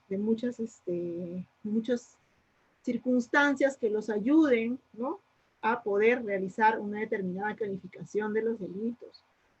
Cuando ingresó el nuevo Código Procesal Penal en provincia, en el norte sobre todo, donde, ¿no?, se incrementaron los casos de crimen, ¿verdad?, donde comenzaron, justo cuando ingresó el nuevo código, se iniciaron pues los temas de los sicariatos en el norte, los temas de las organizaciones criminales, y todo el tema de la persecución de los mismos. Entonces, ante la utilización del nuevo código, como ustedes saben, ya el fiscal pues cambia totalmente el rol. Hoy en día en Lima, el Poder Judicial es el que toma las diligencias, el que va a los establecimientos penales. En el nuevo código es totalmente distinto. El Ministerio Público es quien hace sus propias diligencias, quien busca sus testigos. Entonces, se llenó de tanta carga, ¿no? Se llenó de tanta carga, de tantos casos, se llenó de tantas denuncias, quiso hacer todas las diligencias y se olvidó de lo básico, se olvidó de lo principal, de hacer una correcta tipificación, de hacer una correcta subsunción de los hechos en los tipos penales. ¿Y cuál ha sido el producto? Que después de 3 años, 4 años de su implementación, muchos de los casos que se han iniciado en esos años se han estado cayendo. Entonces es por eso que muchos dicen, no, pero el nuevo código es muy garantista. No es que sea garantista. No. Los digo por experiencia. No es que sea garantista. Es que lamentablemente una de las partes está yendo coja. Está yendo sin apoyo. Y bueno, lamentablemente está siendo el Ministerio Público. Como les decía, ahora desde el punto de vista de la defensa, yo puedo decir, no, qué bueno, pues no, voy a ganar mis casos, pero no se trata tanto de eso. Porque recordemos que el Ministerio Público representa a la sociedad, ¿no? Y todos somos parte de la sociedad, todos somos parte del Estado también, pertenecemos, pues, ¿no?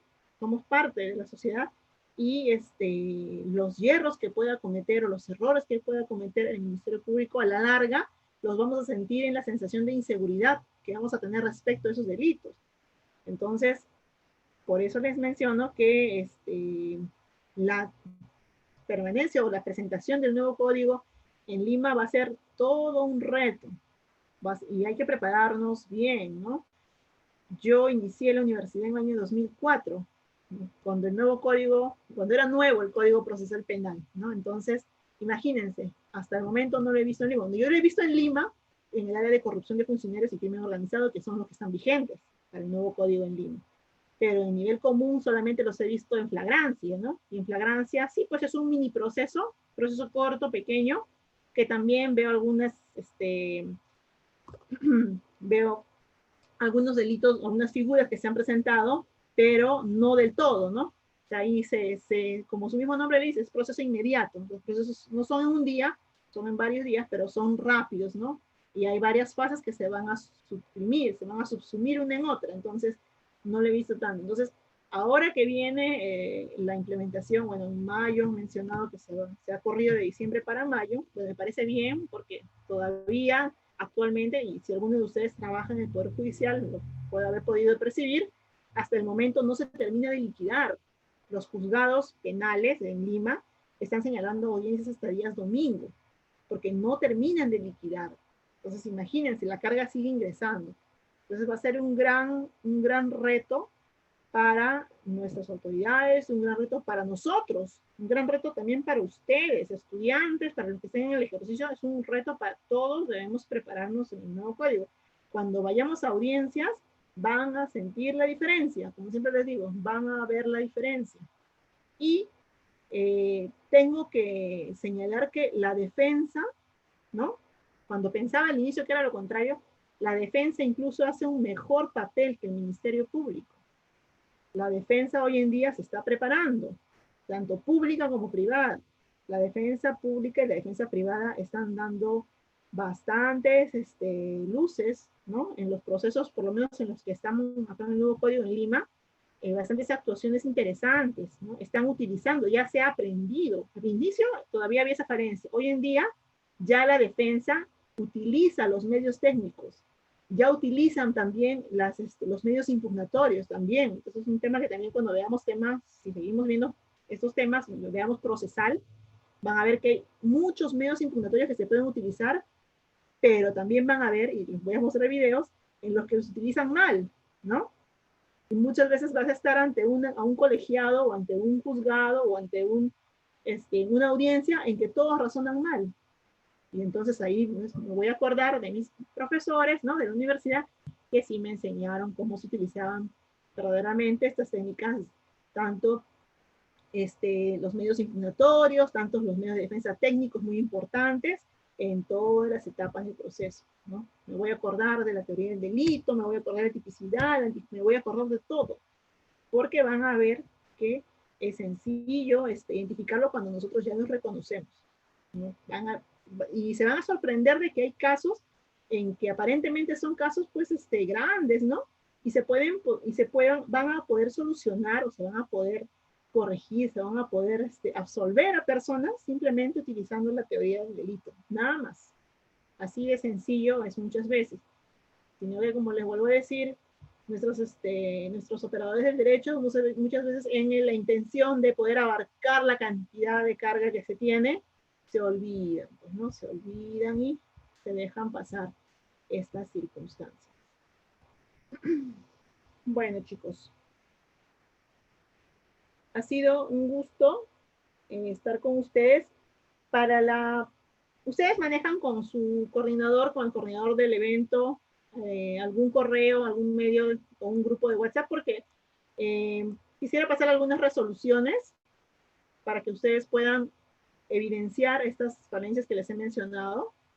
Tengo algunas formalizaciones de la investigación preparatoria, tengo algunos autos de enjuiciamiento, también tengo algunos requerimientos mixtos.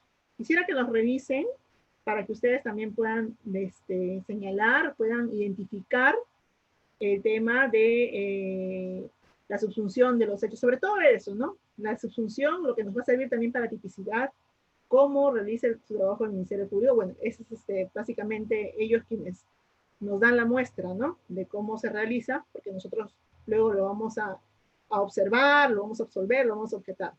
Entonces, ¿me puede responder alguien? ¿Alguien tienen algún grupo para poder pasarles esas resoluciones? Sí, doctora, le dejo mi correo por el WhatsApp ahorita para que lo pueda tomar nota. Listo. Y para remitir al grupo. Claro, listo, sí, porque Okay. me gustaría, muchas gracias, me gustaría compartirla porque Gracias a usted. el doctor Martín Aldor también es un excelente docente y también me señaló ello, ¿no? Que nos gusta bastante compartir resoluciones y que ustedes las analicen, ¿no? Y no son cualquier resolución, van a ver que son resoluciones súper grandes, pero van a ver que la parte más grande es el tema de los elementos de convicción, pero donde está la etapa medular, que es la subsunción de los hechos, es corta. Debería ser lo contrario, ¿no? El mayor esfuerzo que se debe hacer en una disposición, ya sea de apertura de investigación preparatoria o en una formulación de un requerimiento, es en ello, ¿no? En el tema de determinar que esos hechos se subsumen en ese tipo. Obviamente los elementos de convicción me van a apoyar, son mi apoyo, ¿verdad? Por A, B, C, D. Pero lo primordial está en una hoja y los elementos de convicción son 500 hojas. Entonces, eso es algo que sí todavía tenemos que nosotros somos ya la nueva cantera de abogados que vamos a salir a cambiar ello, ¿verdad? Sea cual sea el lugar en donde nos vamos a desempeñar, yo sí les invito a que desde ahora vayamos revisando y objetando, ¿no? Objetando esas falencias para que no nos pasen en el futuro. No debemos copiar esas cosas. No debemos seguir con eso porque, como les mencionaba, estamos hablando no solamente de la libertad de esas personas, ¿no? Acá estamos poniendo en juego un bien jurídico muy importante, que es la libertad, derecho de esas personas, tanto de los procesados y también el derecho a esas personas agraviadas y también nuestro derecho, ¿no?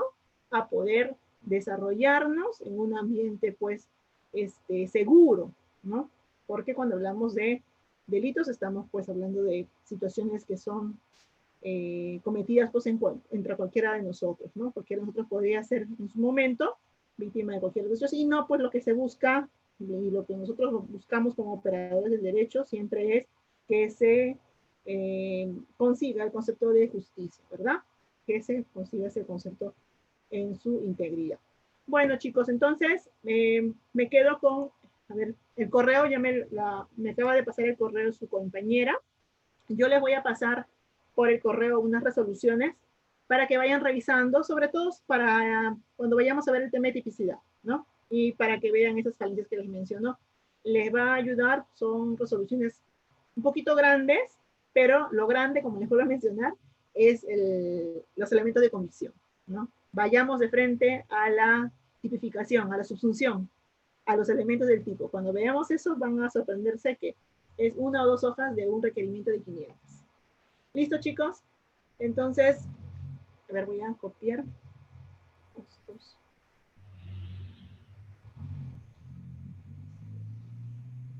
Gracias, doctora. Buenas noches. Listo, muchas gracias con todos, chicos. Nos vemos entonces el día lunes. Gracias. Cualquier pregunta, ya saben, siempre al final de la clase se quedan para poder hacer preguntas y ya la próxima clase va a ser más larga porque vamos a tener todo el tema de tipicidad. ¿Listo? Gracias, doctora. Ya, gracias a ustedes, chicos. Hasta luego. Hasta el día lunes. Gracias, doctora. Buenas noches. Gracias a ustedes.